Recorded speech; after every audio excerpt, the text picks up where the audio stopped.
Hi hello friends, welcome back. ಇವತ್ತು ಸಹ ಅಮ್ಮನ ಮನೆಯಲ್ಲೇ ಇದ್ದೀನಿ. ಮಾರ್ನಿಂಗಿಂದ ಬ್ಲಾಗ್ನ ಸ್ಟಾರ್ಟ್ ಮಾಡಿದ್ದೀನಿ.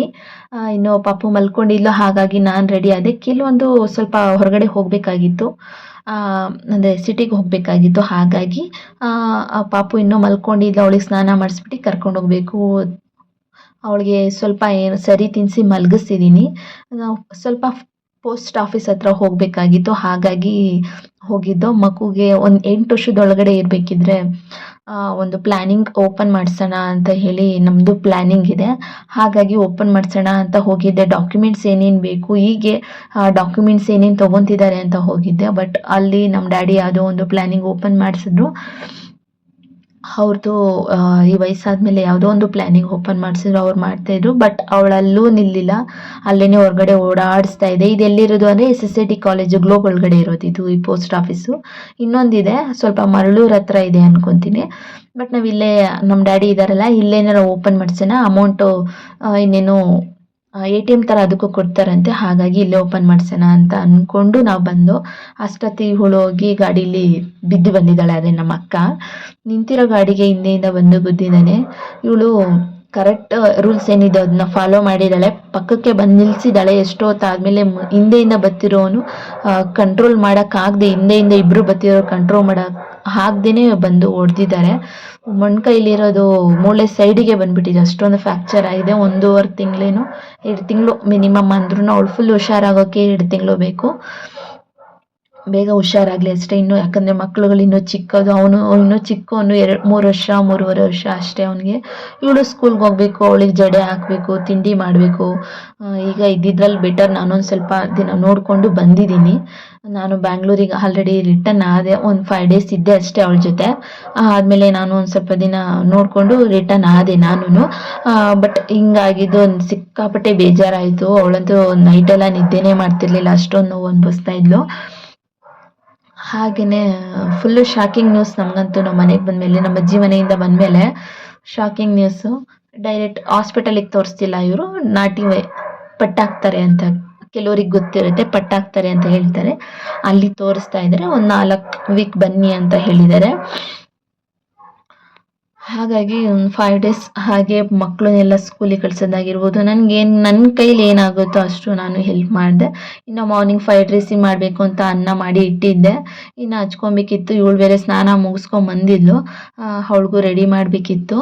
ಇನ್ನು ನನ್ನ ಮಕ್ಕಳು ನೋಡ್ತಾ ಇರಿ, ಅವಳು ಹೋಗಿ ಇನ್ನೂ ಏನು ಮುಖನೂ ತೊಳೆದಿಲ್ಲ ಏನಿಲ್ಲ, ಹೋಗ್ಬಿಟ್ಟು ವಿಭೂತಿ ಹಾಕಿಸ್ಕೊಂಬಂದ್ಬಿಡ್ತಾಳೆ ಡೈಲಿ ನಮ್ಮ ಅಪ್ಪನ ಮನೇಲಿದ್ದರೆ. ಇವನು ಅಷ್ಟೇ, ನಮ್ಮ ಅಕ್ಕನ ಮಗನೂ ಅಷ್ಟೇ.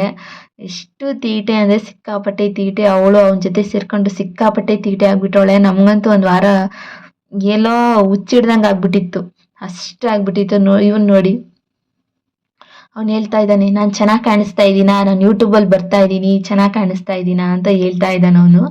ನಾನು ಚೆನ್ನಾಗಿ ಕಾಣಿಸ್ತಾ ಇದೆಯಾ ಅಂತ ಹೇಳ್ತಾ ಇದ್ದೀನಿ. ಯಾಕಂದರೆ ಡಿಸ್ಟರ್ಬೆನ್ಸ್ ಜಾಸ್ತಿ ಇತ್ತು, ರ್ಯಾಂಡಮಾಗಿ ಮಾಡೋಣ ಅಂತ ಅಂದ್ಕೊಂಡೆ, ಬಟ್ ಆಗಲಿಲ್ಲ. ಇನ್ನು ಮುಂದೆ ವಿಡಿಯೋಸ್ಗಳನ್ನ ಮಾಡಬೇಕಿದ್ರೆ ಟ್ರೈ ಮಾಡ್ತೀನಿ, ಹಾಗೆ ಲೈವಲ್ಲೇ ಮಾತಾಡೋದಕ್ಕೆ ಟ್ರೈ ಮಾಡ್ತೀನಿ. ಯಾಕಂದರೆ ಈಗಿನ ನಮಗೆಲ್ಲ ಸೋಷಿಯಲ್ ಮೀಡಿಯಾ ಎಲ್ಲ ಹೊಸ್ತಲ್ಲ, ಸ್ವಲ್ಪ ಎಕ್ಸ್ಪೀರಿಯನ್ಸ್ ಬೇಕು. ಹಾಗೆ ನಾನು ಅವಳಿಗೆ ಇಕ್ಕಿಸ್ಕೊಬಾರೆ ವಿಭೂತಿನ ಅಂತಂದರೆ, ಇಲ್ಲ ನನಗೆ ಬೇಡ ಅಂತ ಅವಳು ಹೇಳ್ತಿದ್ದಾಳೆ. ನಾನು ಹಾಗೆ ಕೆಲವೊಂದು ಕ್ಲಿಪ್ಪಿಂಗ್ ತೊಗೊಂಡಿದ್ದೀನಿ ಅಷ್ಟೇ, ಕಂಟಿನ್ಯೂಸ್ ಆಗಿ ವೀಡಿಯೋ ಮಾಡೋಕ್ಕಾಗಲಿಲ್ಲ. ಕ್ಲಿಪ್ಪಿಂಗ್ ತೊಗೊಂಡಿದ್ದೀನಿ. ಹಾಯ್ ಅಂತ ಅಂದರೆ ಕ್ಯಾಮ್ರಾ ಓಪನ್ ಮಾಡಿದ ತಕ್ಷಣ ಹೇಳ್ತಾಳೆ ಹಾಯ್ ಅಂತ. ಅವಳಿಗೆ ರೂಢಿ ಆಗಿಬಿಟ್ಟಿದೆ ಅದು. ಡೈಲಿ 1 ವೀಕ್ ಇದ್ದೆ ನಮ್ಮ ಅಮ್ಮನ ಮನೆಯಲ್ಲಿ. ಸ್ವಲ್ಪ ಫಂಕ್ಷನ್ ಮುಗಿಸ್ಕೊಂಡು ಸ್ವಲ್ಪ ಊರಿಗೆ ಹೋಗ್ಬೇಕಿತ್ತು. ಊರಿಗೆ ಹೋಗಿ ಬಂದು ನಮ್ಮ ಅಕ್ಕನ ಒಂದು ಸ್ವಲ್ಪ ದಿನ ನೋಡ್ಕೊಳ್ಳೋಣ ಅಂದ್ಕೊಂಡು ಅಲ್ಲೇ ನೋಡಿಕೊಂಡೆ. ಆದ್ರೂ ಇರೋ ಅಷ್ಟು ದಿನಾನೂ ಹಿಂಗೆ ರೆಡಿ ಆಗ್ತಿದ್ಲು ಅವಳು. ಬೆಳಗ್ಗೆನೇ ಎದ್ದು ನಮ್ಮ ಡ್ಯಾಡಿ ಜೊತೆ ಹೋಗಿ ಪೂಜೆ ಮಾಡೋದು, ಈ ಥರ ಎಲ್ಲ ಮಾಡ್ತಿದ್ಲು. ಹಾಗೆ ನೆಕ್ಸ್ಟ್ ಇನ್ನು ಟೈಮ್ ಆಗಿತ್ತು, ಒಂದು 11 ಗಂಟೆ ಆಗಿತ್ತು. ಬೆಳಗ್ಗೆನೇ ಫ್ರೂಟ್ಸ್ ತಿಂದಿದ್ಲು, ಹಾಗೆ ಅವಳಿಗೆ ಸರಿ ಮಾಡಿ ತಿನ್ನಿಸ್ದೆ. ಬಟ್ ಇದು ನಾವು ಲಾಸ್ಟ್ ಡೇ ನಾವು ಹೋಗ್ಬೇಕಾದ್ರೆ ತೊಗೊಂಡಿದ್ದೆ ಕ್ಲಿಪ್ಪಿಂಗು.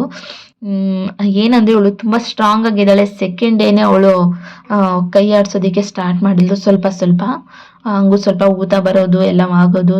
ಹಾಗೆ ಅವಾಗ ಹೋಗಿ ಮಸಾಜ್ ಮಾಡಿಸ್ಕೊಂಬರೋದು ಕೈನ, ಅದೆಲ್ಲ ಮಾಡ್ತಾಯಿದ್ಲು. ಬಟ್ ನಾಟ್ ಬೆಟರ್ ಅಂದರೂ ಇನ್ನೂ ರಿಕವರ್ ಆಗಬೇಕು ಅವಳು. ಸಿಕ್ಕಾಪಟ್ಟೆ ಪೇಯ್ನ್ ಇದೆ. ನಾವಿನ್ನು ಭಾನುವಾರ ಆಯಿತು, ಸೋಮವಾರ ಹೊರಟು ಅಲ್ಲಿಂದ. ಸೋಮವಾರ ಹೊರಟಾಗ ಸೀರೆಗಳನ್ನೆಲ್ಲ ನಮ್ಮಮ್ಮ ವಾಶ್ ಮಾಡಿ ಇಟ್ಟಿದ್ರು. ಹಾಗೆ ಬಟ್ಟೆಗಳನ್ನೆಲ್ಲ ಮುಚ್ಕೊಂಡು ಬ್ಯಾಗಿಗೆ ಇಟ್ಕೊತಾ ಇದ್ದೆ. ಇನ್ನು ನನ್ನ ಮಗಳನ್ನ ಆಟ ಆಡ್ತಿದ್ಲು. ನಮ್ಮಮ್ಮನೂ ಸ್ವಲ್ಪ ಎಲ್ಲೋ ಹೊರಗಡೆ ಹೋಗಿದ್ರು. ಹಾಗೆ ಹಸ್ಬೆಂಡ್ನು ಅಷ್ಟೇ ಇಲ್ಲೇ ಇಟ್ಟೋಗಿದ್ರು ಬಟ್ಟೆಗಳನ್ನೆಲ್ಲ.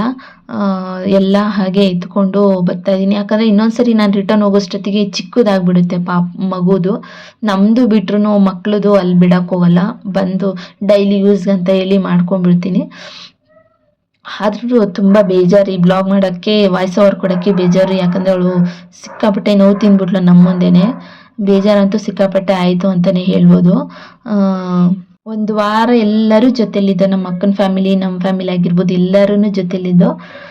ಸ್ವಲ್ಪ ಬಿಟ್ಟು ಬಂದಾಗ ನಮ್ಮ ಅಪ್ಪ ಅಮ್ಮಂಗೂ ಬೇಜಾರಾಗ್ತಿರುತ್ತೆ ಅಂತ ಅನಿಸುತ್ತೆ. ಯಾಕಂದರೆ ಮಕ್ಕಳೆಲ್ಲ ಓಡಾಡ್ತಿದ್ರು ಸಿಕ್ಕಾಪಟ್ಟೆ ಗಲಾಟೆ ಮಾಡಿಕೊಂಡು. ಬಟ್ ಏನು ಮಾಡೋಕ್ಕಾಗುತ್ತೆ, ನಮ್ಮ ಮನೆಗೆ ನಾವು ಬರಲೇಬೇಕು. ಇಲ್ಲ ಹಸ್ಬೆಂಡ್ ಒಬ್ಬರೇ, ನಂಗೆ ಇಲ್ಲೇ ಯೋಚನೆ ಇತ್ತು. ಅವರೊಬ್ಬರೇ ಊಟ ತಿಂಡಿ ಏನು ಮಾಡ್ತಾರೆ ಆ ಥರನೇ ಯೋಚನೆ ಇತ್ತು.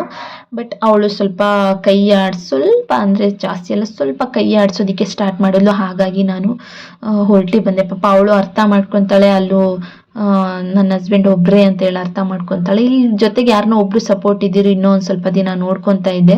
ಅವಳ ಪಾಡಿಗೆ ಅವಳು ಇರ್ತಾಳೆ, ಮಕ್ಳನ್ನ ನೋಡ್ಕೊಂಡ್ರೆ ಸಾಕು ಅವಳು ಮಕ್ಳದೇ ಸ್ವಲ್ಪ ಯೋಚನೆ ಆಗಿತ್ತು. ಹಾಗಾಗಿ ನಾನು ಅಲ್ಲೇ ಉಳ್ಕೊಂಡೆ. ಸ್ವಲ್ಪ ಅವಳಿಗೂ ಸ್ವಲ್ಪ ಧೈರ್ಯ ಬೇಕಲ್ಲ, ಹಾಗಾಗಿ ಉಳ್ಕೊಂಡೆ. ಬೇಗ ಹುಷಾರಾಗಲಿ ಅನ್ನೋದೇ, ಬೇಗ ಹುಷಾರಾಗಿ ಮೊದಲಿನ ಥರ ಆಗಲಿ ಅನ್ನೋದೇ ಅಷ್ಟೇ. ಇನ್ನು ಮುಂದೆ ಫಂಕ್ಷನ್ಗಳಿದಾವೆ, ಅಷ್ಟೊತ್ತಿಗೆ ಹುಷಾರಾಗಲಿ.